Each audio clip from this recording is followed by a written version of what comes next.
Today's guest is a transformational coach and leadership expert, Janni.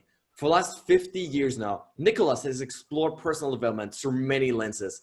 Was at Buddhist monasteries, the wilderness in Poland, or making music in the Ivory Coast. So I'm excited to dive deep today into peak performance presence and what it takes to level up your game. So Nicholas, welcome to the show.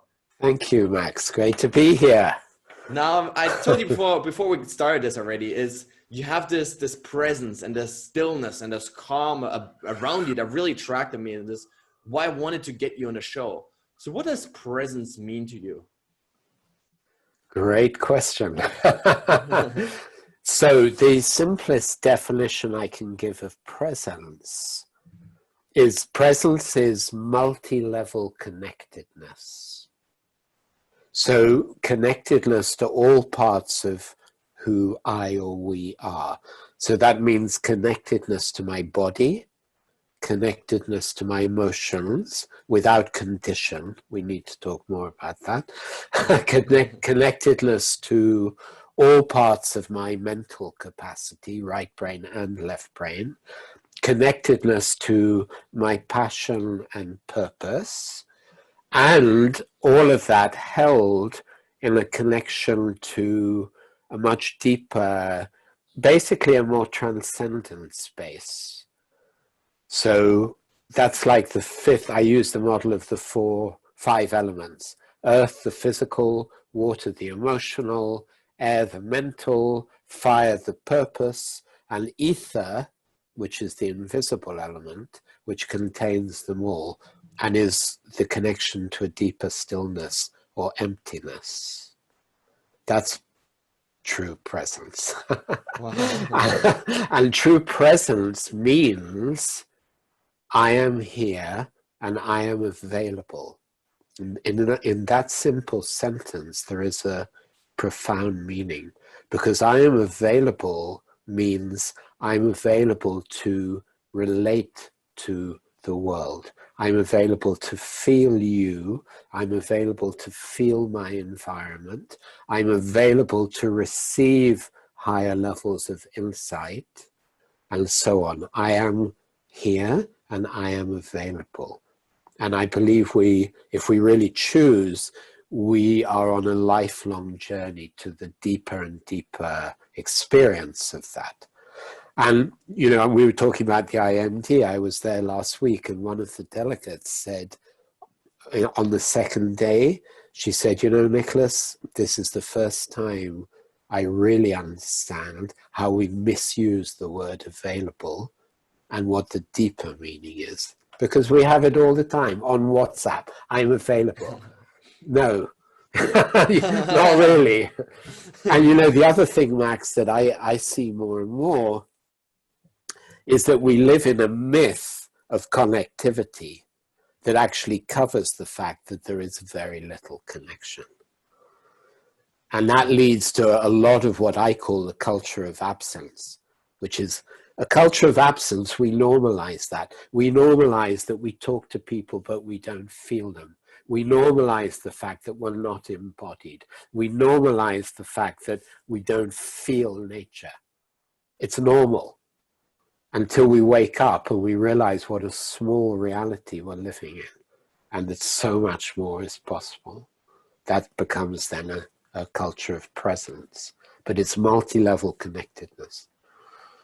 Love that. So if I'm hearing you correctly here, it really means that physically, oftentimes we're there, right? We're physically available, right? We're on WhatsApp, like you say, right? So like we are reachable, you can call us, but emotionally and spiritually, we're just not actually present with the person. Exactly. Right? But even physically, Max, because I mean, I've been working with the body. It was always a core part of my work.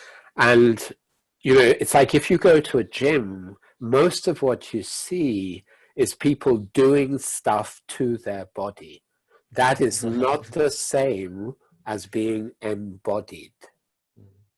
And we really need to get the difference. When we were kids, we were totally embodied, meaning that our moment-to-moment experience of life, we felt it in our body. That's what embodied means. It doesn't mean doing stuff to your body. It's the same with dancers. Some You can look at two dancers, both of whom do elaborate things with their body. One is embodied and what the other is not. And there is a huge difference in what they transmit.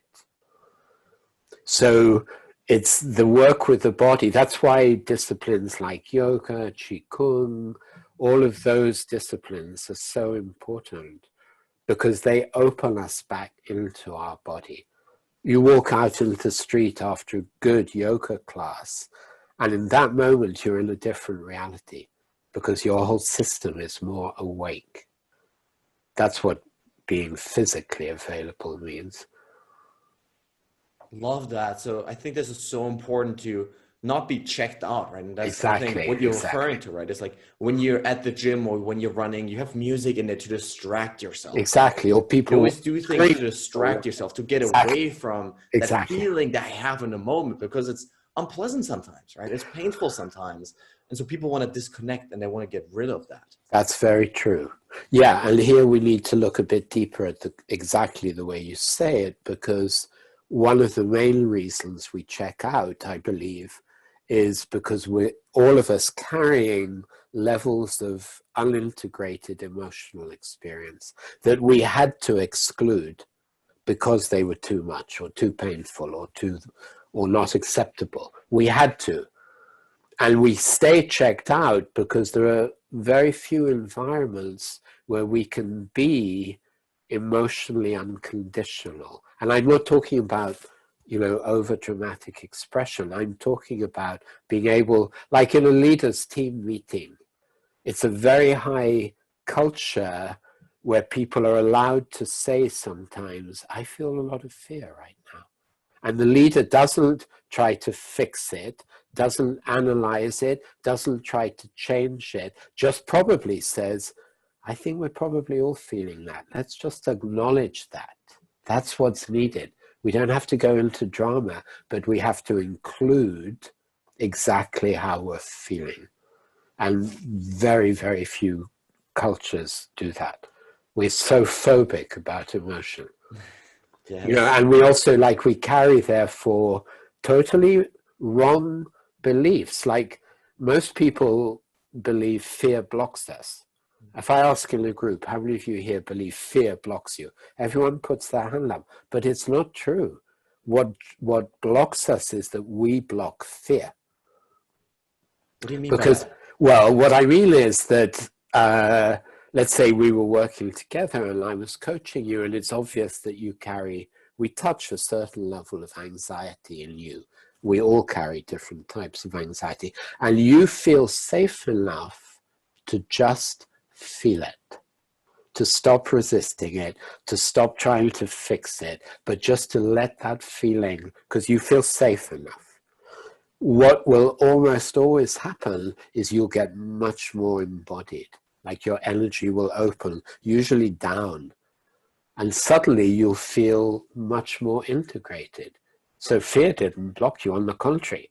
Feeling fear actually opened you. Feeling sadness melts our heart. Most men certainly most corporate men, really need to cry more. Wow. It's very simple. Really need to cry more, because we're walking around, many of us as men, our hearts were numbed. And there are so many men in the world with numb hearts. And that's not a good situation. Yeah. Because when our heart is numb, we can't really care. We can't really care. I really honestly believe that many men need to cry a lot more than they do. Yeah. So it's about vulnerability, right? Yeah, It's about being able to integrate, like you say, those emotions, exactly. and also show them to the world. I call it robust vulnerability, meaning I'm here and I can acknowledge what I'm feeling, and I can let you see what I'm feeling, and we can share what we're feeling, because then we get much more connected to each other. Mm-hmm. Deeper vulnerability is a real connecting factor. And we spend so much time avoiding it, like trying to be in this kind of island of invulnerability. And then we wonder why we're tired, and we wonder why we're not performing at our highest potential.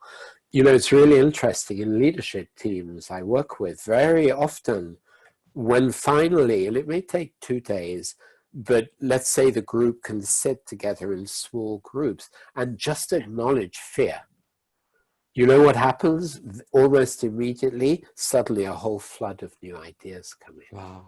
Because our nervous system relaxes. Instead of fighting the fear, no, we just include it. And suddenly there's like download of new ideas. So yeah, the emotional is super important in all of this. Yes, absolutely. It's super interesting because actually today I was at my company running a workshop on the science of happiness. And part of what we were doing was really this exercise where it walked people through really defining their biggest fears so they could actually, actively acknowledge the things that are really scaring them, the things that are really holding them back. And it was beautiful to see, right? Because people you just see that oftentimes the fears that are holding us back or we think are holding us back, first of all, maybe aren't that bad, right? And secondly, by actively feeling them, we realize we can deal with it. Exactly. We realize we can bring up the courage to actually engage with it. And I think it's this engagement with those emotions that you said that oftentimes are unexamined, right? That oftentimes we don't want to feel. It's this willingness to engage with that over and over and over again. It's so powerful. Yeah, and you said something really important there, Max, about this whole idea that we have a lot of ideas about what holds us back. But in the end, what really holds us back is a lack of inner coherence. And coherence means I'm here, I feel, and I'm in my body. And they operate as one. Because actually, I mean, this is a big part of my coaching work as well. Most adults, when you say, tell me how you're feeling right now emotionally, very few adults will tell you. They can't. Their mind will go off into all kinds of stories and interpretations. So in that moment, there's a process happening here, and the mind is going off. That's the definition of incoherence. When someone can actually say, yeah, I feel some anxiety right now, and I'm not going to explain it, or I'm just going to articulate, this is what's happening in my inner world right now. There's a coherence. Mind, feeling, and body become one. And that sounds simple, but it's a huge practice because it corrects the way we got used to escaping or distracting ourselves. It's a huge step that when someone is able to do that. I know leadership teams who start their meetings by going around the table and each person just says in one sentence exactly how they're feeling, whatever it is. That could be, I'm really pissed off to be here right now. I don't want to be here. But that is just heard. Nothing to fix. I hear you. And guess what? 5 minutes later, that person is probably in full flow in the meeting because they were allowed to be exactly as they are. That takes a very mature leader to hold that kind of space and not be frightened by that, And we don't have many leaders like that. Someone at the IMT told me last week, she said, my leader, he says, are you happy? That's all he wants to know. Are you happy or not? I mean, seriously, that's the kind of bullshit leadership we're in most of the time. I mean, how one-dimensional is that? Yeah. That means that leader is totally unable to meet his own emotions. And therefore, there's no way he's going to let you say, I'm a bit scared right now. I feel sad because this is happening or whatever. Yeah, that's the beautiful thing about this robust vulnerability, right? That by opening up myself, I also give you the opportunity to say, I'm not feeling good today. Like, I'm tired, I got a headache. Maybe something's going on and something's really bothering me. Exactly. The only way to create that, right, is as a leader to step up and say, this is how I feel. You're absolutely, it's beautiful. You're so right, Max. Because in a team, like I said, in that meeting, if the leader says, I think we're all feeling a bit anxious right now, or many of us are, I am, let's just acknowledge that. It's like a huge relief. Yeah. And you're absolutely right. It has to be modeled by the leader. Yeah, beautiful. Yeah, but it's so interesting, right? Because when it comes to leadership, people oftentimes talk about these management techniques. They talk about, you know, how they do all this stuff. But at the end of the day, so much of it is really this interpersonal connection that you're building with the people, and even more so the intrapersonal connection, right? Like relationship with yourself that you need to master as a leader, as you know, any kind of leader, right? Whether it's a business, whether it's in your family life, with your friends, you need to first understand that inner connection with yourself before you then go out, right, and change the world. You're right, exactly. And I'm actually co-writing a new leadership book at the moment with an African American CEO who's in charge of 75,000 people. Wow. But as I write, it's so obvious to me that, you know, people are put in leadership positions where they affect thousands, sometimes tens of thousands of people, and there is virtually no inner development as part of their training. It's really shocking. Yes. It's really shocking. There's like token personal development, but it's not deep. Yeah.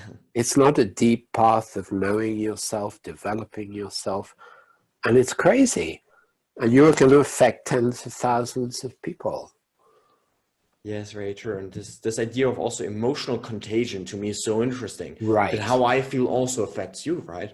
So if I don't deal with my emotions, what that means is that my anger, my frustration, my anxiety is also going to jump over to you, and it's going to pull you down. Totally. So it's almost irresponsible not to work on these things. I 100% agree. And yet that is what happens a lot of the time. Unfortunately, yes. Unfortunately, yes. So then how do people, you know, listening to this, how do begin to really start create this coherence in their lives where they sort of align these 5 different areas in one? Right.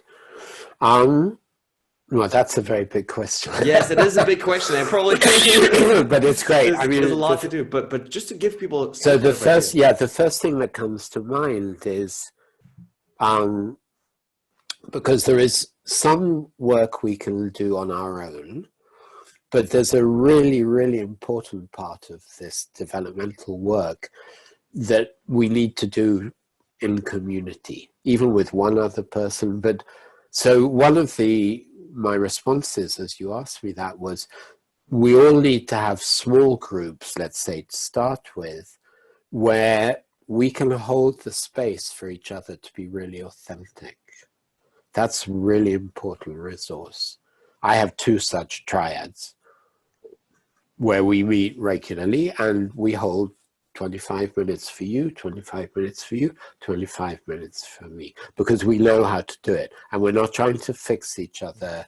We're trying to give each other space to feel more. Wow. Because we can't do that alone. Because on our own, we naturally meet our protection mechanisms that we needed to create. It's very hard to go past those on our own. I need to feel someone there holding the space for me, which is, of course, is what I do in my coaching. That's why I do very deep work in my coaching, because we need to do that together, whether it's with peers or in a coaching or mentorship. The physical side, of course, that we can do on our own. Once we realize, I don't really feel my body. Okay, we're in an epoch where there's so much available. You know, people need to find a good practice that's really committed. And by the way, it's no coincidence that many, many people say they do their best thinking when they're being physical. Yeah. You know, that's proof. That's already more coherence. My body is open and energized. Guess what? I have better ideas. So yeah, I think everyone needs to have a really serious physical practice that is much more than doing something to my body. Yeah, but it really incorporates. It's about connecting. It's about connecting. It's about connecting. The emotional work I think we need to do in community, whether that's with one person or small groups. Then, of course, there's the mental work. Yeah, we need to be very careful because Einstein he said many amazing things, but one thing he said was, we need to know whether our mind is our master or our servant. That's a really simple but very big question. Yes. And what does that mean? That means, am I locating myself deeper than my mind? That's where meditative mindfulness practices come in. That's an essential part of our development.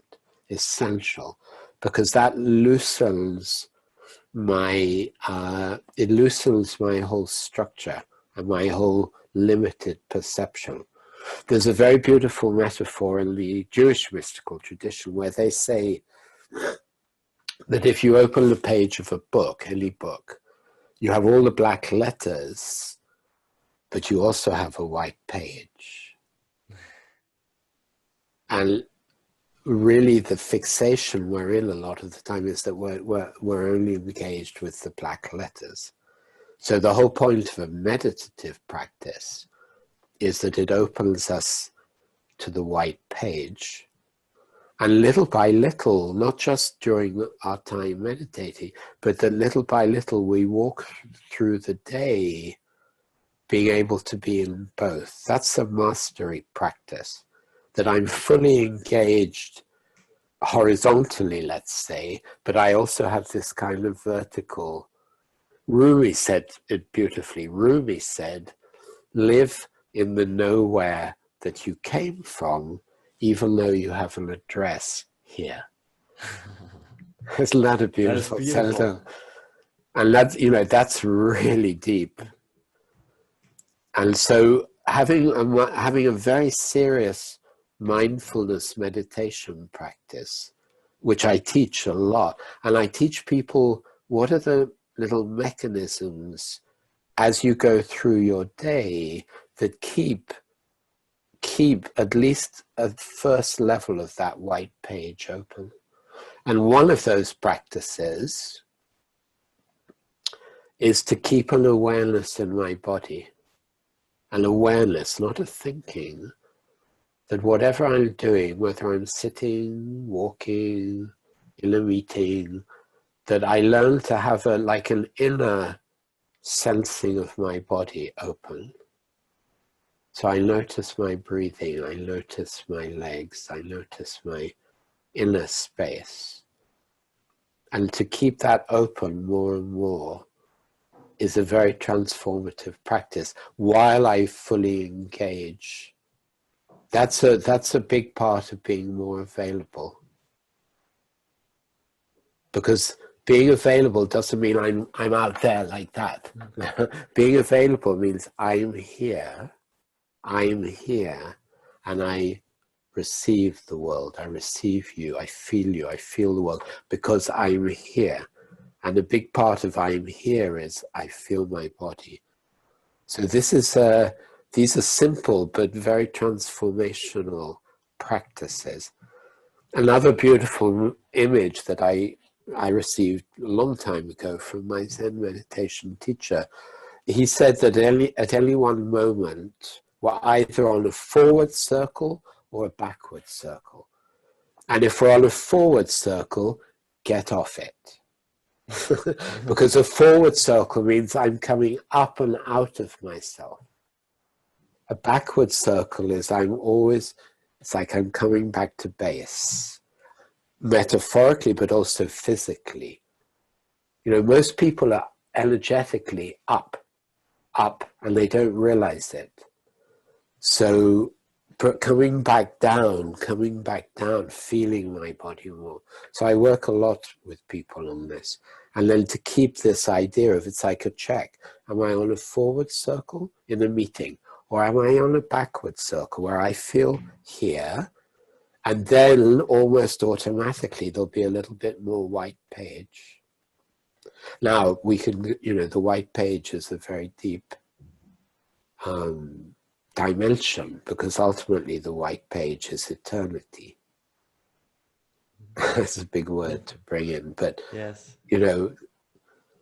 It's like when you talk about athletes, when sports or athletes, people are fully in the zone,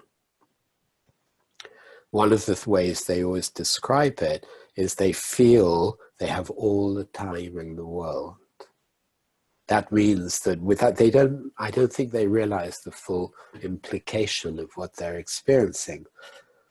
They don't realize what a spiritual experience they're having, basically, because in that moment they're in a kind of eternity consciousness. Yes. They also say, I know where everyone is, like on the soccer pitch or basketball field, you know, I know everyone. So they've really on the white page in that moment, and they're fully engaging with the black letters. That's why it's so interesting, this whole thing of flow. And musicians will say the same thing. When they're really in that flow, they're hyper listening to every little nuance because they are resting in the white page. So this, you know, this is deep practice. Yes, no, I love it. It's interesting because actually 2 days ago on my run, I run like every day. Great. 2 days ago, it was the last time where I really got into this flow state, right? It was raining, it was windy. I went out there in the morning before work, and it was beautiful, right? Right. Like right. other people would think it's horrible circumstances, right? You just get cold, you're freezing. But to me, it's this trigger that actually like allows me to almost become free in my mind, right? It allows me to sort of transcend the normal life, the normal thinking of myself, and really go bigger and see it and experience the whole world in such a clear way. And that was beautiful. Yeah, because it's like what I hear and feel when you say that is that like you became one with the elements. Yes. Instead of resist, you said, okay, I'm going to get wet, it's windy. Yes, exactly. Let me feel that. Let me feel that. Let me feel that. Yes, that's beautiful. Once you start to engage with these things, right, actively, even feel the pain sometimes, right? There's so much more beautiful, I find, than you try to hide from it, you try to run from it, you try to distract yourself with junk food, with movies, all of the stuff to just keep those feelings distant. Right. Now, I want to go back for a second though, because you said something really interesting about this energy piece, right? Okay. And then oftentimes we get too much energy, right? And so how do you see that, like the energy versus sort of this calmness? Because to me, for example, and that's why I'm so curious, is I love this high level energy, right? This is really where I feel my best oftentimes, where I feel really just super, motivated and driven and stuff. So how do you see that, and then the relationship sort of to this calming down again and going more quiet? That's a really great question, and I think really important for you as well, because you have such a strong energy. It's like our energy, however strong our energy is, it needs to be fully grounded. It needs to be fully grounded in order, apart from anything else, that people feel safe with it. Because if people say to you, which it sounds like occasionally they do, Max, your energy is too much. Yes. That only happens when you are not fully earthed. And on the one hand, that's a very physical, it has a very physical component, meaning that in my work, I talk about really being in your base, which is your pelvis, and feeling your legs on the ground. That's how we are designed to be, that the body, when our body is open, it's a container for the energy. Whereas sometimes I get for you, most people don't have enough energy. So you have a different kind of developmental issue, which is great. You have a lot of energy, but for you, the steps would be, okay, what does it mean to be more and more grounded, more and more earth, so that then my energy transmits to people in a way that lights them up, and they don't feel they need, oh, Max, your energy is a bit too much right now. Does it make sense? Yes, I love how you captured that. And I think, to your point, like probably 90% of the time, it is this beautiful energy, right? Where like people respond and they love it, right? But like you say, sometimes, maybe 10% of the time, people are like, it's too much right now, right? You're jumping around here, you're full of energy, like, Chihuahua on crack, like it's too much. Right. So I love what he's saying here. And I totally agree that sometimes I think when you have so much energy, right? Which I've realized with you, even like I'm calming down actively, sort of responding to your energy, which is beautiful. Right. But Yeah, it's and a that's process then because, taking it back. yeah, that's because there's a kind of transmission going on while we're talking from my base to your base. Yeah. It's like walkie-talkie. But because the grounding is very visceral. It's very visceral. And even if you just for a moment bring your awareness down to your lower belly and your pelvis, and you let yourself breathe down there, you relax your breathing and you feel your legs.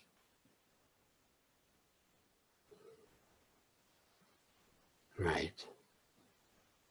Yeah, so something starts to have more base. Yes. That's the stillness. Because otherwise, when I was teaching acting, which I did for 20 years, I used to have a lovely little image which I called riding the tiger. Riding the tiger. Yeah, as opposed to getting eaten by the tiger. Like, great arts performances, we feel the musician or the actor or dancer is like so energized, but you also feel they're containing it. You don't want to go to a theater and see an actor crying uncontrollably where you feel, oh my God, they've lost, I need to take care of Yeah, right. that means tissues. that means the tiger is eaten. And riding the tiger is a whole state of our nervous system and our body, which is very grounded. Then we can have really strong energy, and people feel not only very safe with it, they feel inspired by it. So it's a mixture, it's like a stillness within the energy, but it's a very visceral stillness as well.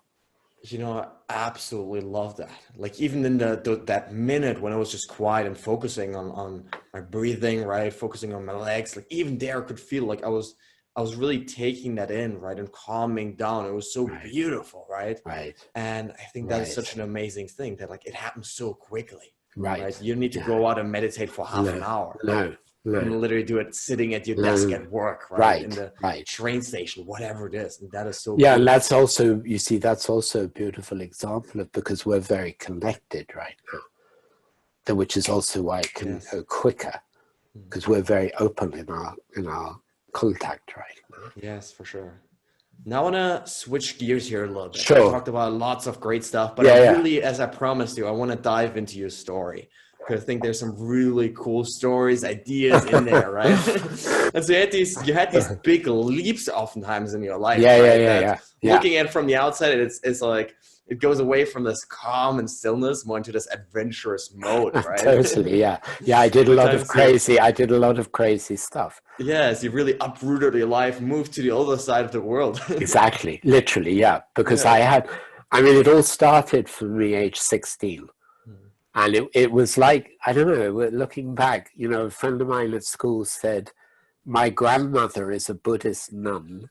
She lives in a Tibetan monastery in Scotland. Do you want to come visit her?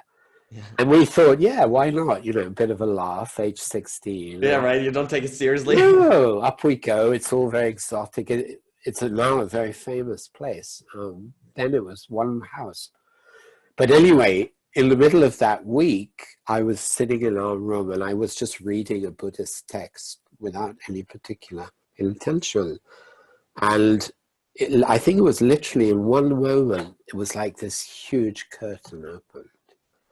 Because suddenly I knew with total certainty what this text was talking about, which was basically all about we live in a very small version of reality, and there is a much bigger one available.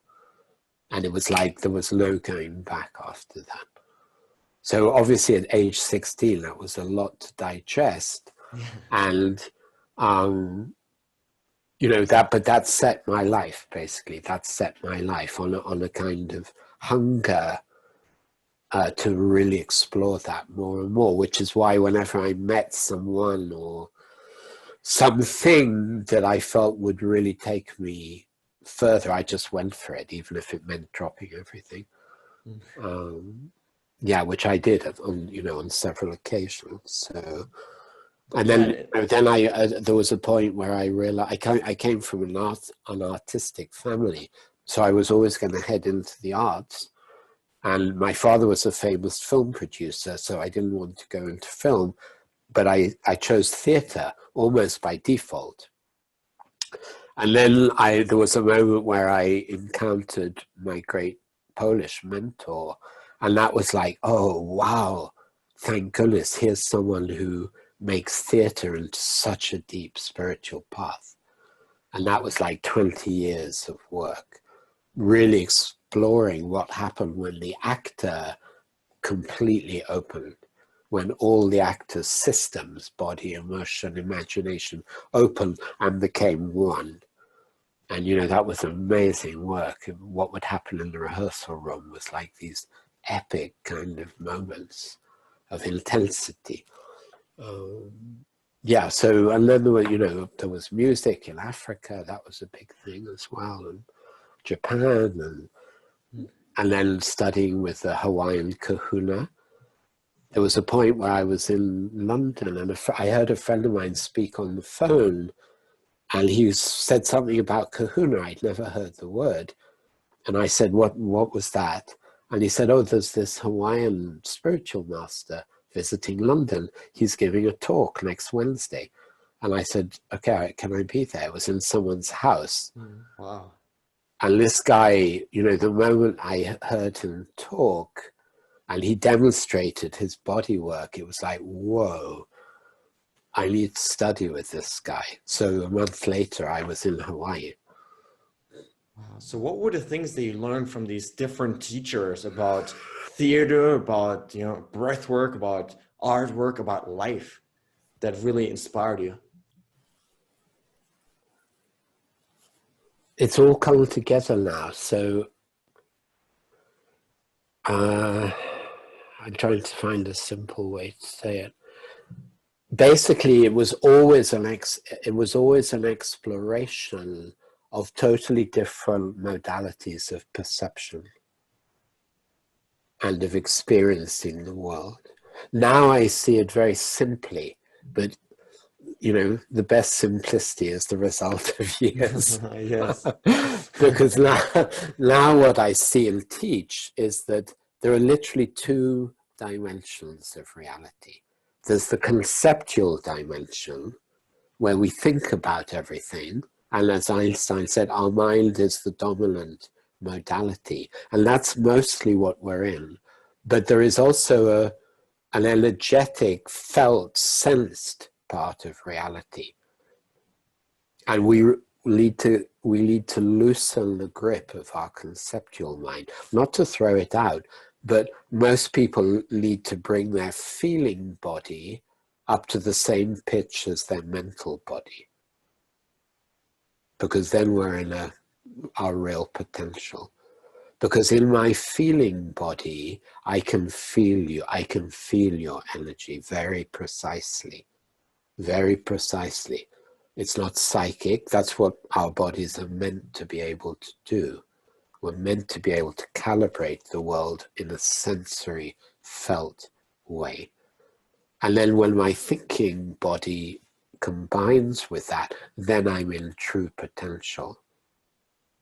Wow. So, you know, that's in a way what everything has brought me to. So when I work with groups or individuals, I call it top-down and bottom-up work. And the top-down work is we need to do meditative practice. We need to open the white page. The bottom-up work is we need to get into all the emotional stuff we've buried. And what I mean, the last training I did, which was 5 years of really intensive training, opened up a whole other dimension for me of seeing, feeling, ancestral material that's passed down in our systems and needs to be addressed, and also sometimes really collective layers of trauma that we carry in our system and we don't realize we're carrying them. What do you mean by that? Can you tell me more? Well, the ancestral will be, here's a very simple sentence. Hurts, emotional hurts, are passed down through the generations until someone is ready to feel them. There's a new field called epigenetics where they really are verifying that. I mean, we've learned that for a long time, but it's gradually getting verified scientifically. So sometimes if I'm working with someone and we start to open and they touch a certain level of emotion, there can be a point where we realize that part of this emotion has been passed down. It came down because it was never resolved before. Wow, and that's the sort of transcendent through our genes to next Yeah, generation. I mean, an obvious example of that is second generation Holocaust. If your grandparents were in Auschwitz, and obviously it was not dealt, the trauma of that was just so horrendous, it wasn't processed. And probably your parents were still very frozen. You will be carrying that in your genes. And that will be affecting the whole way you experience the world until you realize that needs to be felt. So collective is just a bigger version of that. For instance, okay, we're getting into kind of delicate territories, but I'm doing a lot of work now with women and men healing together in groups. Part of that, like many women carry deep inside them rage. And that rage can be partly because of what they experienced in their childhood or even what they experience now in the world. But that rage also goes back generations. Because for generations, women have been murdered, raped, suppressed. We're still in a culture where, although it looks like we're more equal, we're very deeply not equal. So that rage needs to have a place. And when women are allowed to feel that rage, wow, their whole system comes into ignition. But many women don't even fully realize they're carrying that rage until the space is created where I can feel it. For men, it's often more about grief. So this is like a deeper level of the emotional work as well, but also visceral, because this is in our bodies. It's in our bodies. So it's a bit like my kind of picture expanded, but also my attunement expanded, because when we're working in a group, it's very precise when we're touching either a very personal energy or a more ancestral energy or a more collective. And often it'll be all three, but we need to be very precise and feel the difference between them. That's a very sophisticated level of work in a way. But it's beautiful. Sure. It's beautiful. It's beautiful because we get really precise about what's what. Yeah, and it's super interesting because it seems like all of your work is really predicated on this idea that the more we can get in touch with our feelings, the more we can really learn to understand ourselves. Exactly. And even our own trauma, our own hurts, our pain, all these things that really, these old stories that in 6th grade you were made fun of, right? The more we can engage with that, the more we can actually live and love life. Right, exactly. That I love this. Yeah. I'll give you one other very visceral example, because I work with several African American very senior leaders. And there's always a point where we need to get into, however successful they are, and they are, we touch the point where they are still carrying the imprint of slavery in their system. And it's a whole layer of their feeling perception of the world that they didn't realize they were carrying, but was that which is actually affecting their lives much more than they realized. It's like we go into a cave with a torch and we see what we find. And in that case, what we find is something that goes back generations. That's just passed on. It's passed on until we see it and feel it, and then it starts to dissipate. Yes, that is beautiful. And I think it shows there's so many ways in which even our past can affect us, right? Exactly. We need to actively engage with it rather than keep hiding from it. Because it's the only way to really get in touch with life. Now, Nicholas, I'm a huge fan of this idea of memento mori, this idea that you're going to remember death, right? The day that you're going to die, so you can sort of backtrack from that and see how you actually want to live. So the day you die, you know, it's a very morbid topic, but what do you want written on your tombstone? He was present. No one asked me that before. It's a beautiful question. It is, I think, an important thing to keep in mind, right? Because so oftentimes we get so caught up in external success and, you know, always looking at the outside world and what we want to achieve and what we want to do. And we get so obsessed with that, but really asking ourselves at the end of the day, when my life's over, right? And that's what I've learned is it can be over so quickly. Right. Then I love that. What do you want to stand for, right? As a person. I love that. I love that. Yeah, it's beautiful, nice. Yeah, I think it's something important to keep in mind. Now, one other question I ask every one of my guests is we love to celebrate failure on the show as an opportunity to step up and build more character. So throughout your career, throughout your life, do you have a big favorite failure in your life that people can learn from? Most of my, what I could call, look back and call failure have been where actually I was too impulsive. On the one hand, it's been my best quality because, like, I went to the other side of the world without hesitation. But in conflicts, there are times when I look back and I think, okay, you needed to sit back a bit more before you wrote something or before you said something. Or I would say that's been a big, big learning for me, and one I'm still working on.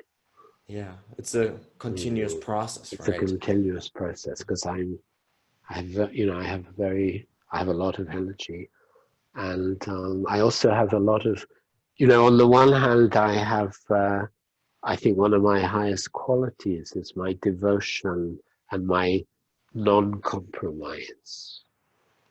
And then that has a side where the non-compromise, I need to be careful occasionally still. Love that self-awareness. Yeah. It's a great question. Yeah. What do you think is the number one thing holding people back from becoming more present in their lives? The lack of a safe space to meet themselves more deeply. So it's really about finding people around us. Yes, exactly. That actively acknowledge and want this. Yeah, like let's call it like little cultures of presence, where we can really open to all that we are, the highest and the darkest, without condition. Absolutely love that. Now, Nicholas, before I ask my final question, where can listeners connect with you online? So what's your favorite website, social media, whatever it is? Yeah, thank you, Max. My website is nicholasjanni.com. I'm proud of my website because it's quite new and it's got a lot of material on it. I have a great online training program. You'll see details of that on the website. I think that's the best place to start. nicholasjanni.com. Fantastic. Going to link to that then. Now, my final question is, what is your quest for greatness? So what is that big vision that you want to bring into this world? I want to create more and more and bigger circles and cultures of true presence, which I believe as we may be in a situation of kind of gradual disintegration are even more important. Yeah, on all levels, so that we respond and support from our highest possibilities.